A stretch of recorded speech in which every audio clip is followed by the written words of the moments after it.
नमस्कार नीलादेश media live को स्वागत करुच्ची मु संध्या।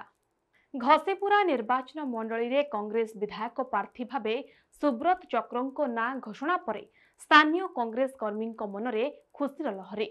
विशेषकर युव कांग्रेस कर्मी माने बाण फुटाई सुब्रत को स्वागत करिसेंती। सुब्रत नुआ मुह भावे घसीपुरारू प्रथम करी टिकेट पाइछंती। पूर्वरु से कांग्रेस ब्लॉक सभापति भावे रही संगठन को सुदृढ़ करिबारे लागिथिले। एही निर्वाचन मंडली रे प्रत्येक निर्वाचन रे निरंजन पटनायक प्रतिनिधित्व करुथुवा बेले बद्री बनाम निरंजन लड़ई एठारे रोचक परिस्थिति सृष्टि करिथाय। हेले चलित थर एठारे कांग्रेस तार प्रार्थी बदलाई नुआ मुह दैछि। विशेषतः घसीपुरा निर्वाचन मंडली रे युव वर्गों को एकत्रित करबा सह भाईचारा प्रतिष्ठा और दुर्नीतिमुक्त घसीपुरा को गढ़िबा तांकर मुख्य मुद्दा रहिबो बोली निजे प्रतिक्रिया रे कहिसंती। तांको उपरे विश्वास दृढ़ करी निर्वाचन लड़िबा पाई दल गुरुदायित्व देथिबारु वरिष्ठ नेता निरंजन पटनायक तथा कांग्रेस रो मुखिया को से धन्यवाद अर्पण करिसंती। मते घसीपुरा निर्वाचन मंडली रु जातीय कांग्रेस रु प्रार्थी करथिबारु मु सर्वप्रथमे मोर प्रिय नेता श्रीयुक्त निरंजन पटनायक को मोर अंतर गभीर कृतज्ञता ज्ञापन करुच्ची एवं ता सहित जिलार नेतृत्व मंडली की मोर कृतज्ञता ज्ञापन करुच्ची। घसीपुरा निर्वाचन मंडली एक संवेदनशील निर्वाचन मंडली एटारे वर्तमान जो प्रकार स्थानीय विधायक जी अच्छा जो प्रकार अराजकता एवं विशृंखला सृष्टि करताकू प्रतिहत करने जनमानस को नवेदन करूँ एवं एटार जो प्रकार दुर्नीति भ्रष्टाचार सब स्तर चली बंद करने संग्राम करूँ और युव समाज को जो विपद युव समाज जो विपद माने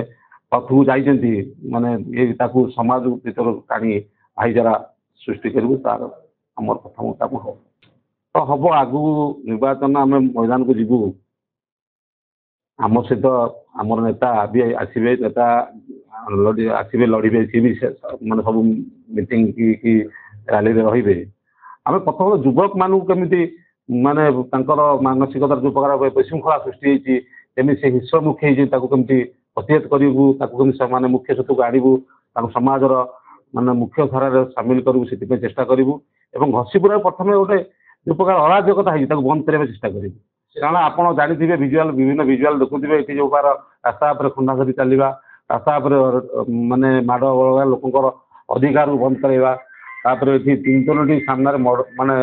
हत्या होती जहाँकि मल्लिघना आरंभ कर खलना मर्डर जहाँकि राजनीतिक कारण ताकू बंद कर भाईचारा और आम भर जो भाईचारा अच्छी घसीपुरा जनसाधारण कायम रखू और शांति प्रतिष्ठा हम आम प्रथम काम मु घसीपुरा 20 वर्ष है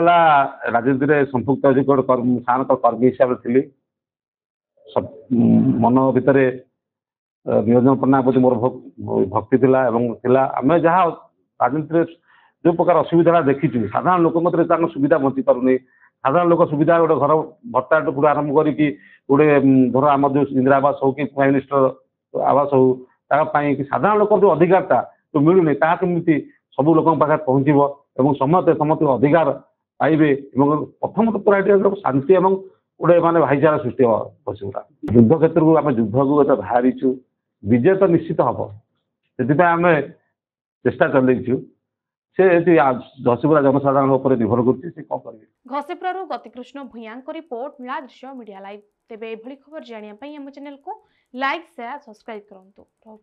नमस्कार।